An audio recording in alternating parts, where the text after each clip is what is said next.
It's Movie Lover 120 here, and I'm here with a brand new movie review. And this is going to be for the very final Star Wars review, or final review in the Star Wars films. And that's, of course, for the second and currently final anthology side story film, Solo, a Star Wars story. This movie actually is pretty notorious. Notorious for its really bad production. Because basically, this movie had such bad marketing. It was released during a time when films like Avengers Infinity War and Deadpool were dominating the box office. And if that wasn't enough, it originally had two directors, Phil Lord and Christopher Miller. But Disney thought their version was too funny, which is kind of hypocritical because they made their entire sequel trilogy complete nothing but a comedy fest. So that's kind of a hypocritical reason to fire Phil Lord and Chris Miller from your project, because what they did was too comical.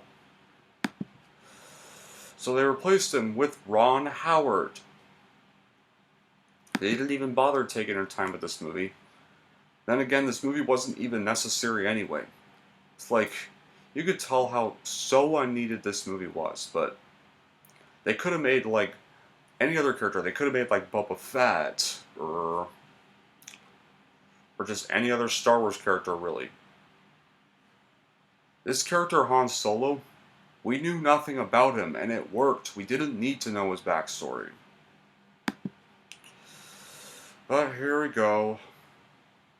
So yeah, when it was released in theaters, it had a lukewarm critical reception, and it bombed at the box office, thus canceling all the side storylines. So yeah. So what is this movie about? Well, this is set about a young Han Solo who finds adventure when he joins a gang of galactic smugglers, including one 96-year-old Wookiee named Chewbacca. Indebted to the gangster of Derrida Vos, the crew devises a darting plan to travel to the mining planet Kessel to steal a batch of valuable coxum. In need of a fast ship, Solo meets Lando Calrissian, the suave owner of the perfect vessel for the dangerous mission, the Millennium Falcon. So yeah, I don't own this movie, guys, and here's why. Because I only saw this movie once, which was in theaters, and yeah, that was enough, really. I don't really like this movie a lot. I think it's the third worst Star Wars movie out there. I mean, yeah, it's still better than The Rise of Skywalker, and it's certainly better than The Last Jedi, but yeah, I don't really enjoy this movie. I can see why this movie bombed. Like, this movie was just a cash grab. Like, even the trailers, I was not very excited to see this. So yeah, here's why this movie is pretty much the X-Men Origins Wolverine of Star Wars. This movie went through development hell with the original directors, Laura Miller, and original editors Chris Dickens getting fired, and the movie being pulled back in for reshoots when it was already 75% complete. I've already mentioned that. And recut from a lighthearted comedy to, well, they say it's a Western. It's unclear when it actually is. So basically, Disney refused Lucasfilm's request to shift the release date of Solo to December to allow more time for reshoots. But guys, Aquaman was already out in December. Into the Spider-Verse was already coming out that December. Even Bumblebee was coming out that December. So, in a way, even if Solo shifted to December, it would still bomb regardless of the release date. And Alden Ehrenreich was actually forced to have acting lessons after Lucasfilm saw his initial performance did not exactly fill fans with confidence. And to quote a few viewers, he came across as this kid pretending to be Han rather than the man himself. And there's little character development whatsoever, there's so much poor pacing, everything happens way too quickly in this, and a lot of the humor falls flat, and the movie's narrative is rather unstructured. The events don't really even mesh well together, just jumping from one action set piece to another. The outline of this is that Han acquired everything out in the main film almost through either blind luck or someone handing it to him, which is an example of bad character writing. Some of the plot points either explain things that do not even need explanations, like revealing how Han got his surname, or provide the same explanation we already had. Like, Chewie's nickname is a nickname. The Millennium Falcon is that fast because it's that fast, and got its distinctive name because it's always been called that. The movie it even commits some errors of treating objects that are iconic outside the film as being equally iconic within its world. Like the Falcon's tree is important, even though it's just a mass-produced fighter that Han and Mincy has seen many of already, and Han getting his blaster is treated as an important moment, even though the blaster was actually a standard Rebel sidearm in previous films. Like, for example, even Luke pulled one on Yoda in Empire Strikes Back. And an obvious missing scene too, that results in Han betting Lando on a ship in a Sabacc game, even though at this point he does not have a ship to bet. He then loses the game, and through the plot, Contrivance ends up getting the Falcon anyway, with Lando not questioning where the ship Han owes him is. There's clearly dubbed on line from Han about how the ship he bet is in the shop, presumably so that the audience will think that he was just bluffing about the shop. But he just opens up another plot as to why Lando would trust someone who lied to him. This plot point would have worked to show how like Han and Lando are, with Han betting a non-existent ship and Lando betting the Millennium Falcon, despite the ship currently being impounded. They'd actually been going for that comparison from the start, instead of it being something pieced together during a bunch of reshoots, because Lord and Miller got fired. The film was even supposed to show the Falcon making Kessel run less than 12 parsecs, but instead it fumbles this, and with the method shown has nothing to do with the Falcon being fast. And it even forgets to explain why Han is suddenly an ace pilot in this whole scene.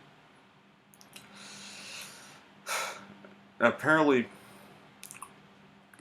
in the end, the big reveal is this cybernetically enhanced Darth Maul. But however, I did actually like that Darth Maul was included in this. It was good seeing Darth Maul again. I will admit that.